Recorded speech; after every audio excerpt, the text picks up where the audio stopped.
Ndugu wa Tanzania, mkusanyiko wetu leo hapa sio kwa ajili ya kuwazawadia walioshinda kwenye uchaguzi, la hasha, bali ni matakwa ya kikatiba ya kukabidhiwa dhamana ya kuwa mtumishi mkuu wa taifa katika kuleta maendeleo endelevu kwa maana ya uimara wa kiuchumi, kisiasa, kidiplomasia na kijamii.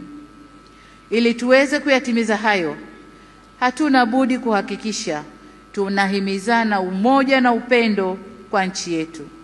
Tunadumisha amani na kuheshimu sheria za nchi. Kinyume cha hayo, maandamano, vurugu, uvunjifu wa amani husababisha maumivu na havileti manufaa wala faida kwa yoyote yule.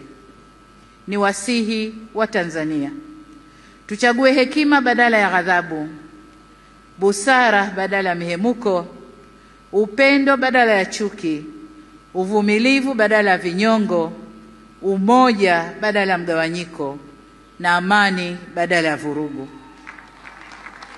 Lakini vile vile ni wajibu wetu kuchagua unyenyekevu badala ya kiburi na huruma badala ya hasira.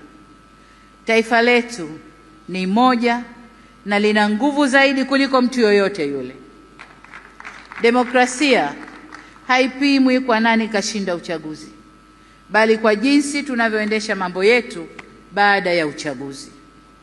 Tutakuwa na nguvu zaidi pale kila sauti chanya au hasi zitakaposikilizwa, kuheshimiwa na kuthaminiwa, na vile vile tunapoweza kuponya wenye maumivu.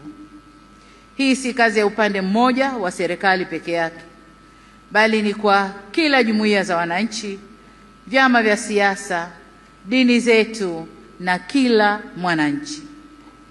Na hapa nitumie fursa hii kuwashukuru kwa dhati ya moyo wangu viongozi wa dini waliohimiza amani na upendo katika kipindi chote cha kabla uchaguzi, wakati wa uchaguzi na sasa baada ya uchaguzi, wanavyoendelea kuhimiza amani na upendo.